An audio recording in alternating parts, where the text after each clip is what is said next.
Photosynthesis. But first, ATP. It's a high energy molecule with 3 phosphate groups that can turn into ADP, 2 phosphate groups. But how do plants use energy from the sun and turn it into chemical energy so they can use it? To understand this, we first have to look at a simple equation. Water, with the help of light and carbon dioxide, can be transformed into sugar and oxygen. Now, oxygen is a byproduct, so they just release it into the air, which is good for us. You know, we breathe oxygen. Anyway. Photosynthesis has 2 reactions, the dark reaction and the light reaction. Let's look at a plant cell. Inside the plant cell, there's something called the chloroplast. Inside the chloroplast, there's some things called grana. And the grana are made up of thylakoids stacked up against each other. On the membrane of the thylakoid is really where the light reaction takes place.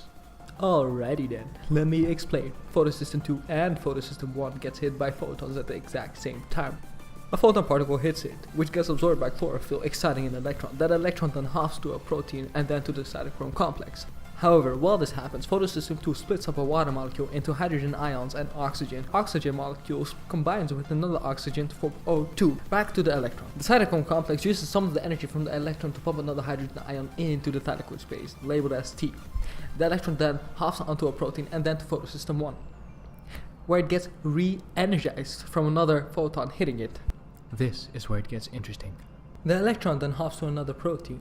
While this happens though, photosystem 1, just like photosystem 2, splits up a water molecule into hydrogen ions and oxygen. At this point, there's a concentration of hydrogen ions on one side of the thylakoid compared to the other. They want to exit the thylakoid space into the stromata labeled as S, but the only way this is possible is through the ATP synthase. While they do move, they create energy, and the energy they created is being used to turn ADP into ATP, which we talked about earlier. The electron, with the help of 2 hydrogen ions, helps NADP plus form NADPH, which is another molecule that holds energy.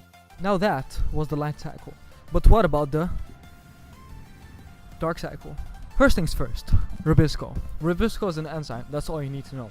An enzyme is something that helps speeds up the process without being consumed by it. What you also need to know, dark cycle is like a factory. It's a cycle, it continues, but it's like a factory. Another thing you need to know, RUBP. Each RUBP is created with 5 carbon dioxide molecules. That's right, 5. Imagine a carbon dioxide molecule. It slams into an RUBP. That RUBP immediately becomes unstable and breaks into 2, 3 phosphoglycerate molecules. Let's focus on 1.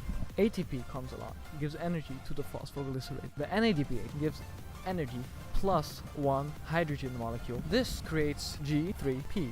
Every cycle creates 6 G3P. I had 5 up in the air, but I meant 6. Only one of those gets to leave the cycle. The other 5 are being used to recreate RUBP. And essentially, that's it.